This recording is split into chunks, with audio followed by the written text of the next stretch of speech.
বাংলাদেশের নতুন সংস্কার কর্মসূচি বাস্তবায়নে যুক্তরাষ্ট্রের সমর্থন অব্যাহত থাকবে বলে জানিয়েছেন দেশটির প্রেসিডেন্ট জো বাইডেন। প্রধান উপদেষ্টা ডক্টর মোহাম্মদ ইউনূসের সঙ্গে মার্কিন প্রেসিডেন্টের বৈঠকের বিষয়ে একটি প্রেস বিজ্ঞপ্তি প্রকাশ করে হোয়াইট হাউস। এ সময় রোহিঙ্গা এবং বাংলাদেশে তাদের আশ্রয়দানকারী স্থানীয় জনগোষ্ঠীর জন্য যুক্তরাষ্ট্র নতুন করে প্রায় ২০ কোটি ডলারের আর্থিক সহায়তার ঘোষণা দিয়েছে। যুক্তরাষ্ট্রের নিউ ইয়র্ক প্রতিনিধি আলমগীর হোসেনের প্রতিবেদনে বিস্তারিত। জাতিসংঘের ডক্টর ইউনূসকে নিয়ে একটু বেশি আলোচনা, কারণ এই প্রথম সাধারণ অধিবেশনে কোনো নোবেল বিজয়ী বাংলাদেশি সরকার প্রধান হিসেবে আগমন। বেশ কয়েকটি গুরুত্বপূর্ণ দ্বিপাক্ষিক বৈঠক অনুষ্ঠিত হয়েছে এদিন। আমেরিকার প্রেসিডেন্ট জো বাইডেনের সঙ্গে বৈঠকটি ছিল অন্যতম এবং ঐতিহাসিক। খুবই একটা সাকসেসফুল মিটিং ছিল। বাংলাদেশের যে রেগুলেশন হলো সেগুলোর ব্যাপারে বাইডেনের সাথে কথা বলেছেন এবং বাইডেন বাংলাদেশকে তার ফুল সাপোর্ট জানিয়েছে। এছাড়া ইতালির প্রধানমন্ত্রীর সঙ্গে বৈঠকে অবৈধ অভিবাসীদের বৈধকরণের ব্যাপারে জোর তাগিদ দেন ডক্টর ইউনূস।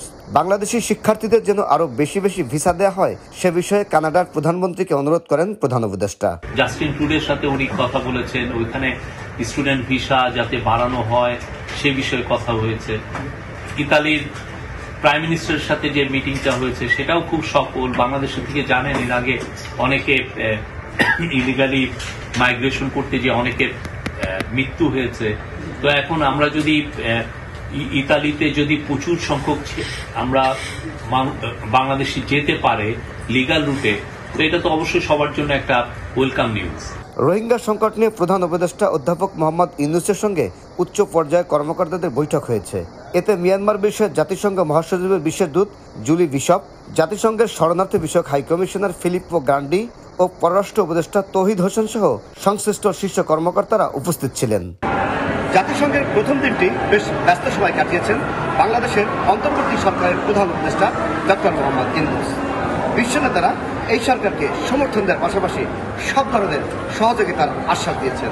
আর সেই চ্যালেঞ্জটি নিয়েছেন নোবেল জয়ী doctor Yunus. Alamgir Hossain, Bangla TV, New York, যুক্তরাষ্ট্র।